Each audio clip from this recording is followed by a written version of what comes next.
2000년 전에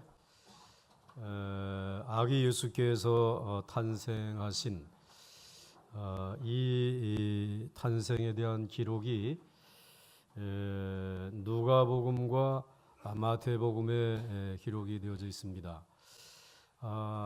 누가복음에는 베들레헴 근처에 양을 치던 목자들에게 천사들이 말씀해 주심으로 인해서 이들이 예수님에게 와서 경배하였다라고 하는 이야기가 기록이 되어져 있고요.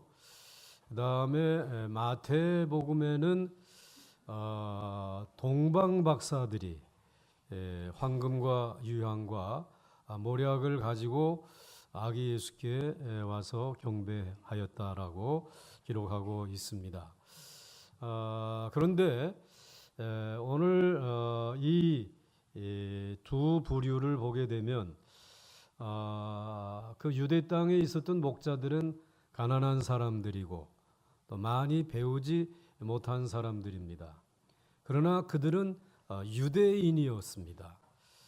거기에 비해서 이 마태복음에 기록되어져 있는 내용을 보게 되면 동방박사들은 굉장히 부유한 사람들이고 그 다음에 또 많이 공부한 사람들이고 또 뿐만 아니라 그들은 유대인이 아닌 이방인이었습니다. 서로 참 다른 삶의 자리에 있는 이들이 아기 예수께 경배한 내용을 성경에 기록하고 있습니다. 그것은 바로 탄생하신 메시아를 경배해야 할 사람들은 우리의 어떤 경제적인 조건이나 학벌의 차이나 또는 이 민족의 신분의 차이를 뛰어넘어서 온 세상에 있는 모든 민족과 열방이 찬양하고 경배해야 하고 또 그의 이름으로 구원받아야 할 것을 오늘 우리들에게 소개해 주시고 있는 것입니다. 그러므로 여러분들 성탄을 하루 앞두고 어떠한 형편에서 이 자리에 나와서 예배를 드린다라고 할지라도 여러분들의 모든 예배가 아기 예수께 영광이 되고 그리고 여러분들에게 구원의 은혜와 감격이 넘치는 시간이 될 수 있기를 주의 이름으로 간절히 축원합니다. 오늘 본문의 내용은 주로 동방박사들이 아기 예수께 경배한 내용을 다루고 있습니다. 이들의 경배의 모습을 몇 가지 살펴보고 또 이 동방박사들의 경배의 그 내용이 무엇이 그렇게 중요한 것인지 잠시 살펴보려고 합니다. 첫째로 이 동방박사들의 경배는 지극한 열심으로 경배한 것을 알 수 있습니다. 오늘 1절 말씀을 보시게 되면 헤롯 왕 때에 예수께서 유대 베들레헴에서 나심에 동방으로부터 박사들이 예루살렘에 이르러 말하되, 여기에 헤롯 왕이라고 하는 이 사람은 혈통적으로는 진정한 유대인은 아닙니다. 에서의 후손이기 때문에. 그래서 에서의 후손을 이둠의 사람 또는 에돔 사람이라고 이렇게 표현을 합니다. 그러니까 정통적인 유대인의 피가 흐르는 것은 아니다. 이 헤롯이라고 하는 사람이. 그리고 그는 굉장히 아주 간사한 사람이기도 하였습니다. 자신이 이런 왕이 될 만한 혈통이 아니기 때문에 로마 황제에게 특별히 이제 그 안토니우스라고 하는 황제에게 간사한 말로 그의 마음을 움직여 가지고 그는 유대의 왕이 되어진 것입니다.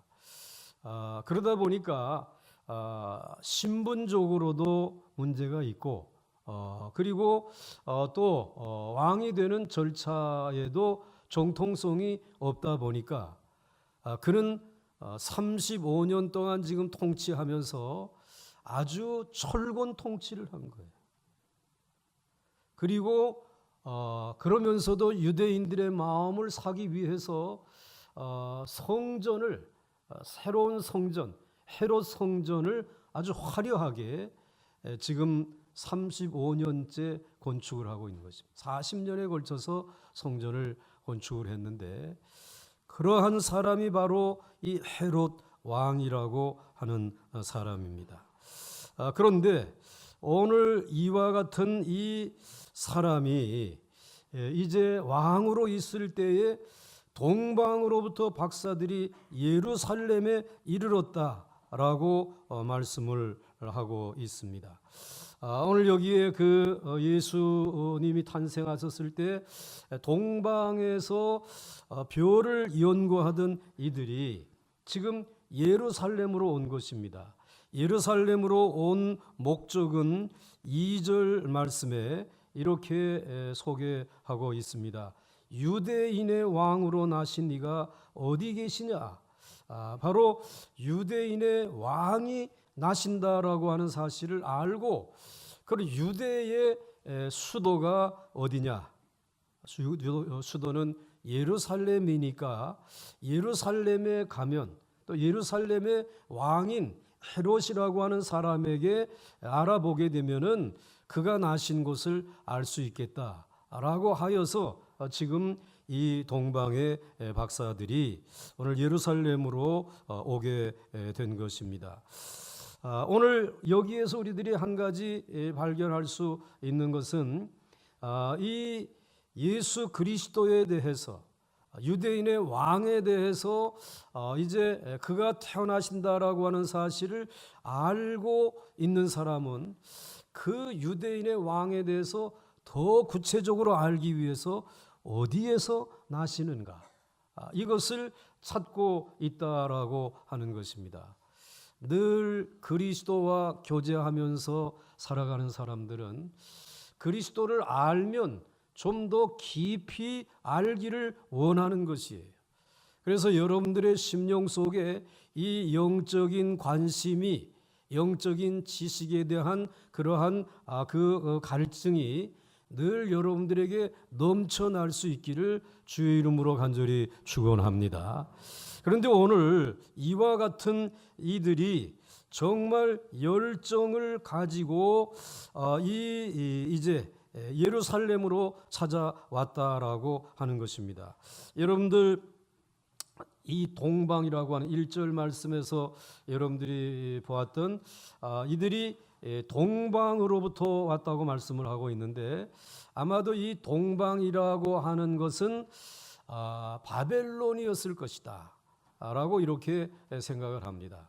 또 바벨론이라고 하는 나라가 굉장히 이 천문학에 앞서가는 나라였고 그리고 많은 이 점성가들 또 이제 이것을 가지고 점을 치는 이들이 많은 그러한 나라가 바벨론이었기 때문에 그 바벨론이라고 하는 동방에서부터 이 박사들이 왔을 것이다 이렇게 추측을 합니다.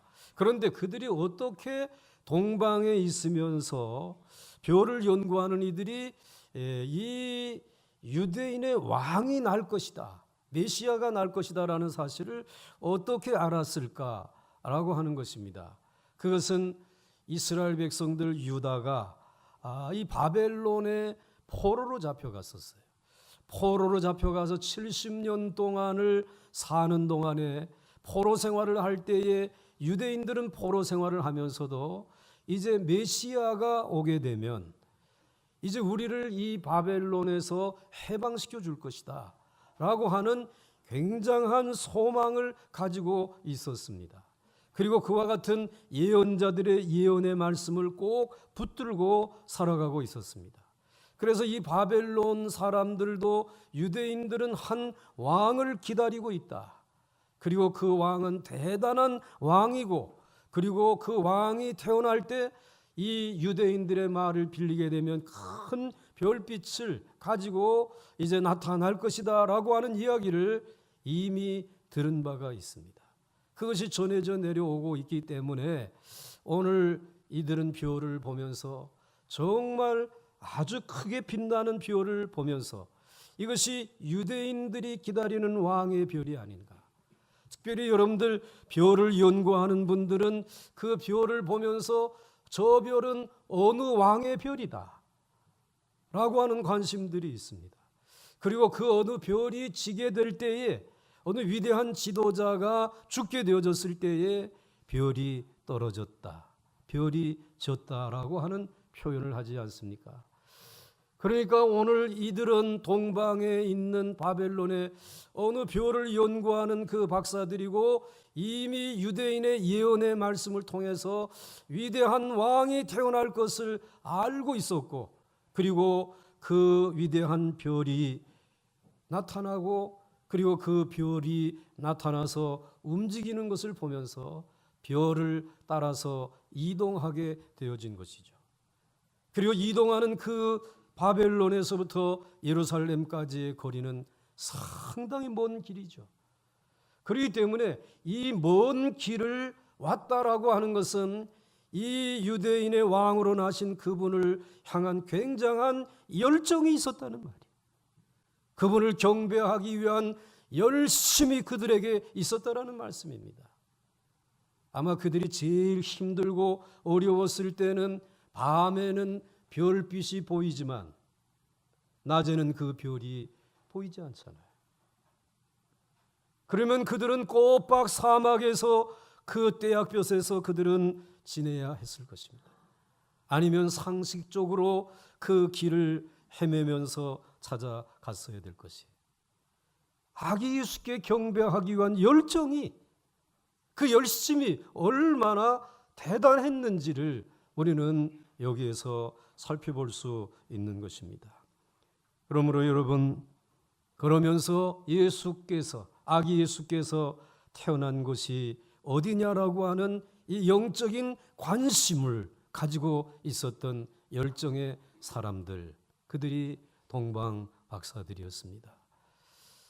여러분들, 헤겔이라고 하는 사람은 인류의 역사 가운데 정말 정렬이 없이, 큰 정렬이 없이 세계사의 대업이 이루어진 일이 없다라고 하는 말을 한 적이 있습니다.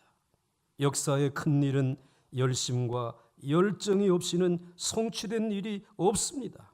모든 위대한 사업과 위대한 역사들은 뜨거운 정열의 산물들인 것입니다. 지금까지 회의주의자들, 냉소주의자들, 그리고 비판하는 자들에 의해서 큰 일이 이루어진 예가 하나도 없다는 말입니다. 확고한 신념과 뜨거운 정열과 흔들림이 없는 믿음만이 인생의 큰 일을 해내고 또 성취할 수 있는 것입니다. 그런데 오늘 이 동방의 박사들, 이방인이었음에도 불구하고 이 세 사람들은 수천 킬로미터의 먼 길에서부터 달려오는 열심과 정열이 이방인으로서 처음으로 만왕의 왕이신 예수 그리스도를 경배할 수 있었다라는 것이죠. 그들의 경배의 가장 기초가 되어졌던 정신, 그것은 열정이었습니다. 열심이었습니다. 여러분들의 예배에 가장 기초가 되어야 될, 중심에 있어야 될 그 무엇인가가 무엇일까요? 열정이 있어야 된다는 것이에요. 열정이 있는 찬양, 열심이 있는 말씀에 대한 사모함, 그리고 하나님 앞에 확신을 가진, 열정을 가진 기도, 이것이 우리의 예배의 가장 기본적인 정신이 되어야 하지 않겠어요? 그리고 두 번째로 경배의 참모습을 발견할 수 있습니다. 물론 로마서 12장 11절에 사도 바울은 이렇게 얘기했습니다. 부지런하여 게으르지 말고 열심을 품고 주를 섬기라. 이제 이 열심을 품고 이제 두 번째로 경배의 참 모습을 동방 박사들의 모습에서 발견할 수 있습니다. 오늘 2절 말씀을 보시게 되면 유대인의 왕으로 나신 이가 어디 계시냐? 우리가 동방에서 그의 벼를 보고 그에게 경배하러 왔노라 라고 하였습니다. 오늘 그들이 찾아온 목적은 유대인의 왕으로 나신 그분에게 경배하기 위해서 왔다는 것입니다. 그래서 이 경배의 모습을 여기에서 발견할 수 있는데요. 여러분들이 3절에 이와 같은 이들이 경배하겠다라고 하는 이야기를 듣고 3절로부터 5절까지의 말씀에 헤롯 왕과 온 예루살렘이 듣고 소동한지라 그랬습니다. 지금 이 유대의 왕은 헤롯 아니냐? 그리고 헤롯이라고 하는 왕의 엄연히 살아있고 또 그 아주 철권 통치로 정말 폭군 중에 폭군인데 오늘 여기에서 어디 또 다른 왕이 태어났다라고 그를 경배하겠다라고 그럼 말을 꺼낼 수 없는 처지 아니에요? 그러니까는 헤롯 왕도 소동이 하고 마음이 막 이렇게 이제 움직여지고 그리고 온 예루살렘이 이 이야기를 듣고 얼마나 요란한 이와 같은 이제 소동이 벌어졌는지 이제 이 난리가 나겠구나 이런 형편이 지금 벌어지고 있는 것이. 그런데 왕이 모든 대제사장과 백성의 서기관들을 모았습니다. 그리고 그리스도 메시아가 어디에서 태어난다라고 예언되어져 있느냐? 제사장 너희들은 알지 않느냐 말이야. 너희 서기관들 밤낮 성경을 기록한다라고 하는 너희들은 알고 있지 않느냐 말이지. 이야기하라 말이야.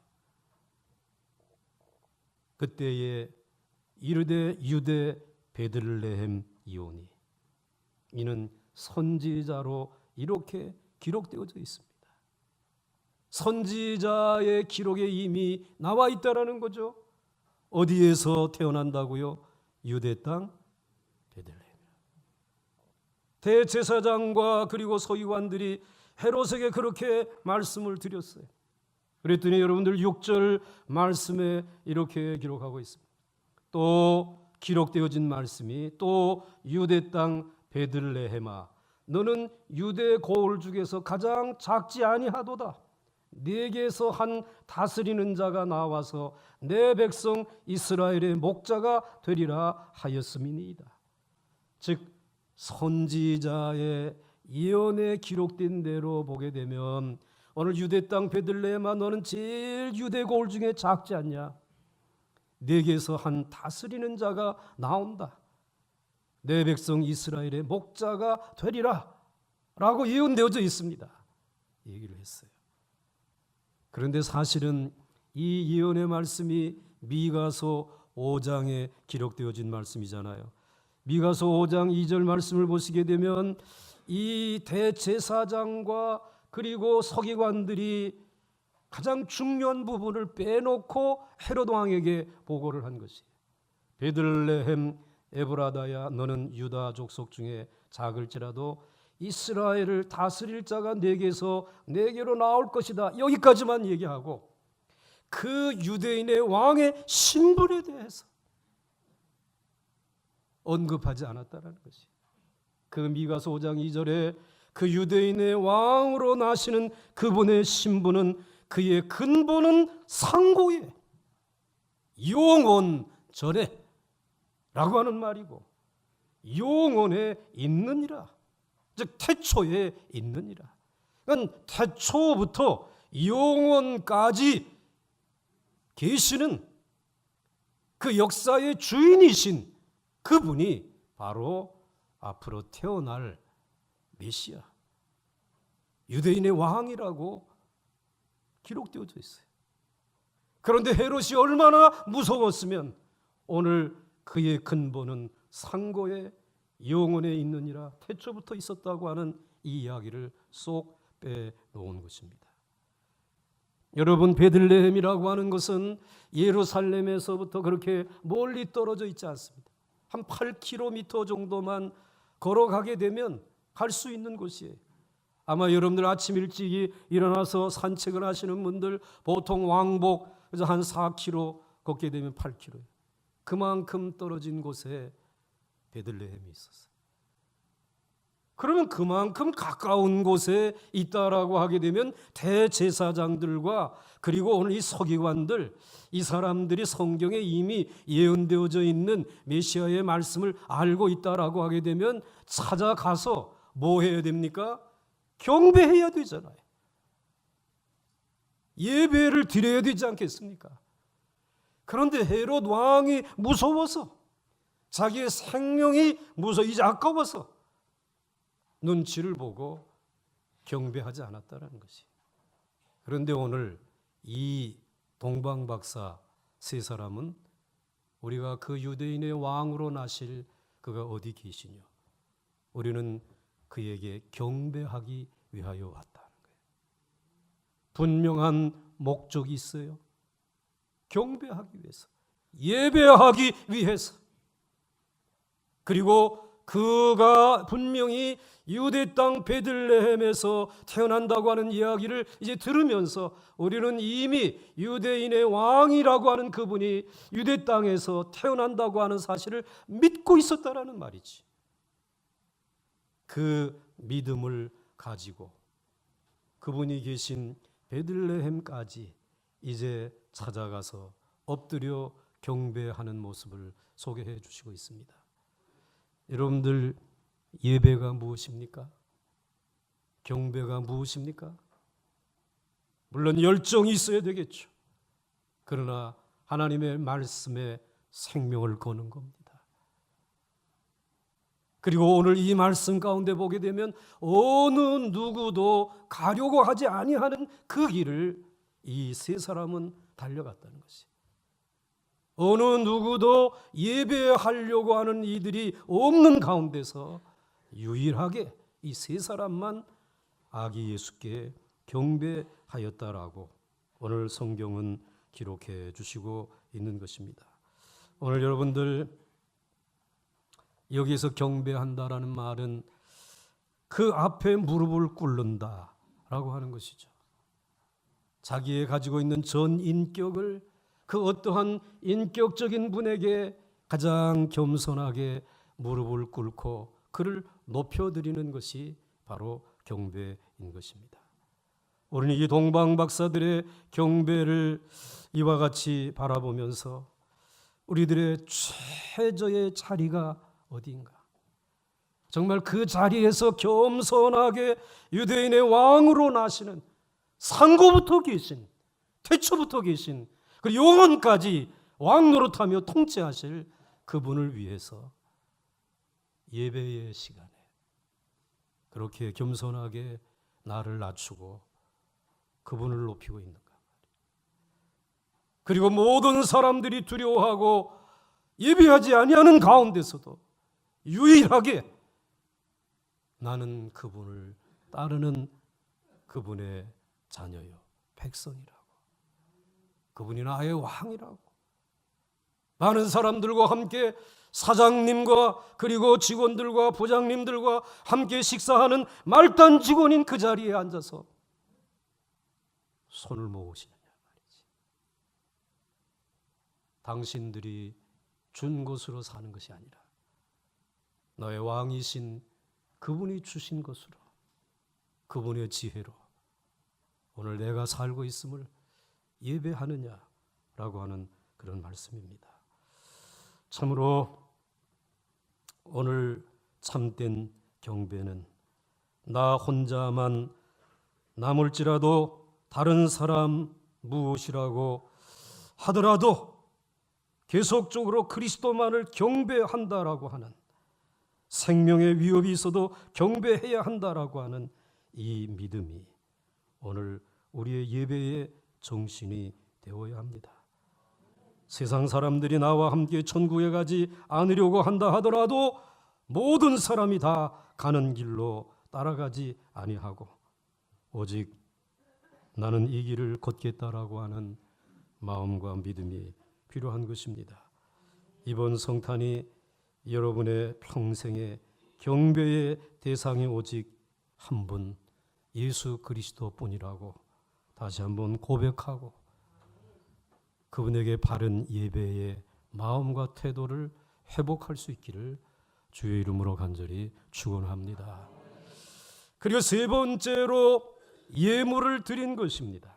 오늘 11절 말씀에 보게 되면 집에 들어가 아기와 그의 어머니 마리아가 함께 있는 것을 보고 엎드려 아기께 경배하고 보배합을 열어 황금과 유향과 모략을 예물로 드리니라 라고 하였습니다. 갓 태어나신 아기 왕의 궁전은 마구간이었습니다.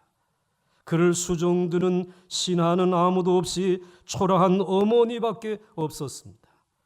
그것을 알게 되었을 때에 그 먼 길을 걸어온 동방박사 세 사람이 얼마나 실망스러웠겠습니까? 그러나 박사들은 그 구유에 누우신 아기 왕은 본래 부요하였으나 우리를 위하여 가난하게 되신 왕 중의 왕이신 것을 알았습니다. 박사들은 아기 예수에게서 하나님의 독생자로서의 진이신 영광을 분별할 수 있는 영적인 안목이 있었다라고 하는 말입니다. 박사들은 아기 예수께 먼저 그들의 봉사와 노고를 예물로 바쳤습니다.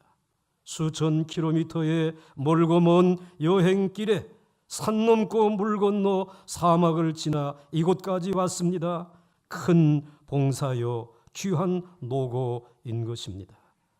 여러분들 큰 봉사와 노고를 주님에게 즐거운 마음으로 드리십니까?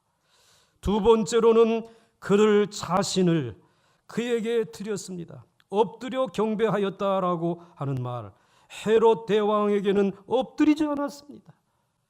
동방박사 그들 자신을 드리지 않았습니다. 그러나 아기 예수께 상고부터 영원까지 계신 그분에게는 엎드려 자신을 드렸습니다. 이 엎드려 드린 경배는 단지 왕으로서만 생각한 것이 아닙니다. 예수를 자신의 구세주로 믿고 그에게 자신을 드린 것입니다. 그리고 세 번째로 그들이 정성껏 준비한 예물을 드린 것입니다.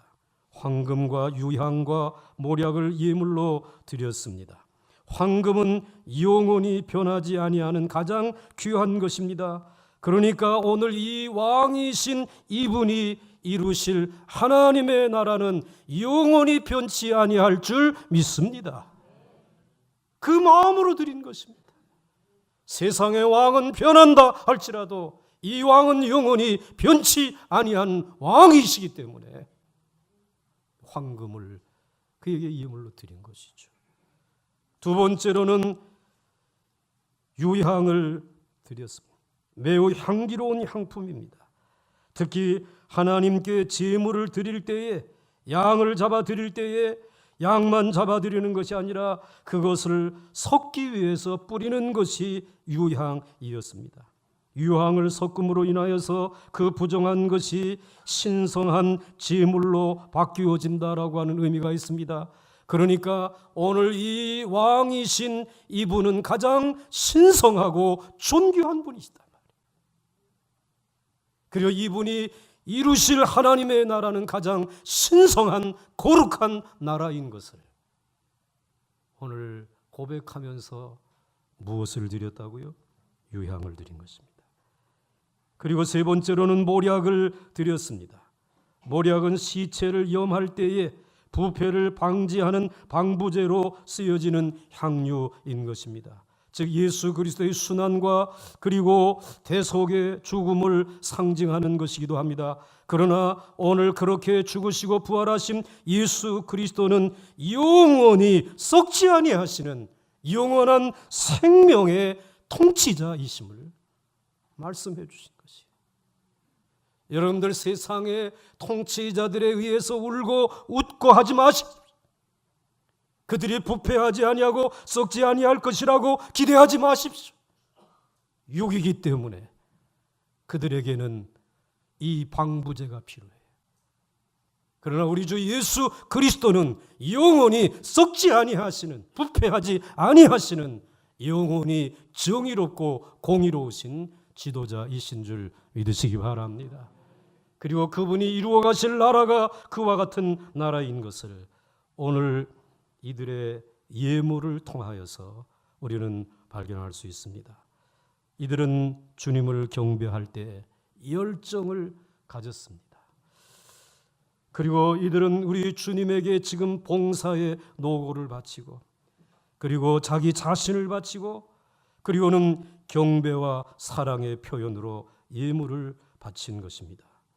놀라운 것은 하나님께서 그의 아들 예수 그리스도의 탄생과 죽음의 때에 부자들을 사용하셨다라는 것입니다. 오늘 부자인 이들이 드린 황금과 유향과 모략은 헤롯이 2살 이하의 어린아이들을 다 죽이려고 할 때에 이 아기 예수가 애굽으로 피신을 할 때 그 경비로 사용되어질 수 있었다라는 것이에요. 그리고 그 애굽에 머물 수 있는 거처와 머물 수 있는 기간에 필요한 그 경비들을 사용할 수 있도록 하나님께서 섭리하신 것이죠. 그리고 예수님이 돌아가실 때 아리마대 요셉이라고 하는 어마어마한 부자가 마련해 놓은 가족 무덤, 돌로 되어진 무덤, 그 무덤에 묻히셨습니다. 그것은 예수 그리스도께서 부활하신 산 증거를 보이기 위해서 그 돌로 된 무덤, 완전한 무덤, 부자의 무덤을 사용하신 것이죠. 여러분, 부자들을 무조건 정죄하지 마십시오. 정당한 수고의 결과로 얻은 그 물질이 정당한 하나님의 나라를 위해 사용해지는 것은 황금과 유향과 모략으로 주님을 예배하는 최고의 예배가 될 수 있어요. 그러므로 여러분, 여러분의 삶 속에서 여러분의 자신과 그리고 여러분의 노고와 봉사 그리고 물질까지 아낌없이 주님을 경배하고 예배하는 일에 사용할 수 있기를 주의 이름으로 간절히 축원합니다. 이제 마지막으로 한 가지 더 생각해 볼 수 있는 것은 바른 길을 걸어 예수님께 경배하였습니다. 오늘 12절 말씀을 보시게 되면 그들은 꿈에 헤롯에게로 돌아가지 말라 지시하심을 받아 다른 길로 고국에 돌아가니라 하였습니다. 지금 헤롯은 이 박사들이 돌아와 유대인의 왕이 어디에 계신다라고 하는 사실을 알려주기를 고대하고 기다리고 있습니다. 그러나 하나님은 꿈에 헤롯에게로 돌아가지 말라라고 하는 이와 같은 말을 들려주었습니다. 사실 이미 걸어왔던 길이, 내가 잘 아는 길이 되돌아가기에는 쉬운 길이고 안전한 길입니다. 전혀 모르는 생소한 길을 가는 것은 위험한 일인 것입니다. 시간이 많이 걸릴 것입니다. 그러나 이 동방의 박사들은 쉬운 길, 안전한 길을 택하지 않았습니다. 생소하고 위험한 길을 택하여 걸었습니다. 참으로 험악한 고난의 좁은 길이었습니다. 그것은 하나님께서 박사들에게 다른 길로 가라고 지시하셨기 때문이었습니다. 그 다른 길로 걸어감으로 인해서 예수님이 헤롯의 칼에 죽임을 당하지 않고 애굽으로 피난하여 생명을 건지고 마침내 구원의 대사역을 이룰 수 있었던 것입니다. 이들은 마지막으로 자신의 걸어가는 길을 다른 길로 택하였습니다. 그 다른 길은 주님이 지시하는 가장 바른 길이었습니다. 그것이 예수님을 경배하는 경배의 정신이었습니다. 사랑하는 성도 여러분, 인생길에는 걸어가고 싶은 길이 있어요. 걸어가고 싶지 않은 길도 있어요.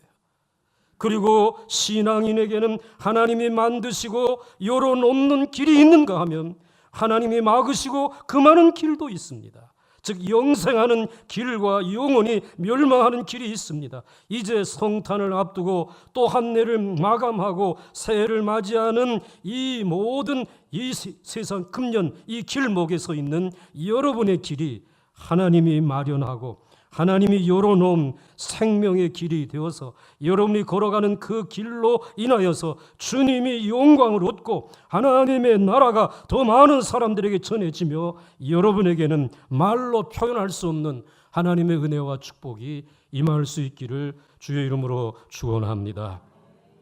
지극한 열심과 열정으로 경배한 것, 아무도 경배하지 않을 때에도 엎드려 경배한 것, 예물을 드려 경배한 것, 바른 길로 가며 경배한 것. 그러나 우리들이 말씀을 마치면서 묵상해야 될 일이 하나 있습니다. 왜 동방박사들의 경배의 모습을 소개해 주는 것이냐? 영적인 전쟁에서 승리한 모습을 소개하고 있는 것입니다. 만약에 열정도 없이 헤롯이 무서워서 베들레헴 행을 포기하고 이제 정말 예물도 드리지 않고 예루살렘에 가서 아기 예수가 마구간에 있다라고 헤롯에게 알렸다라고 하면 어떻게 되었을까요? 만왕의 왕으로 오신 아기 예수는 헤롯의 손에 죽었을 것입니다. 그분이 죽으셨다라면 십자가의 대속을 이루지 못하고 어려서 죽으셨다라고 하게 되면 우리의 죄와 장차 우리가 만나게 될 사망, 그리고 우리들이 살아갈 세상의 이 캄캄한 어두움 여전히 우리를 삼킬 것입니다. 우리는 구원을 얻을 수 없었을 것입니다. 그러나 동방박사들이 생명 걸고 경배함으로 아기 예수가 살았고 우리를 위해 십자가를 지시고 우리를 완전하게 구원하실 수 있었습니다. 동방박사들의 경배를 방해한 세력이 있습니다. 그것은 바로 눈에 보이는 헤롯이 아니라 헤롯의 뒤에 있는 거짓과 속임수로 세상을 지배하고 있는 사탄 마귀인 것입니다. 동방박사들은 이 어두움의 세력과 영적인 전투에서 승리한 것입니다. 우리는 우리들의 예배의 성격을 여기에서 깨닫습니다.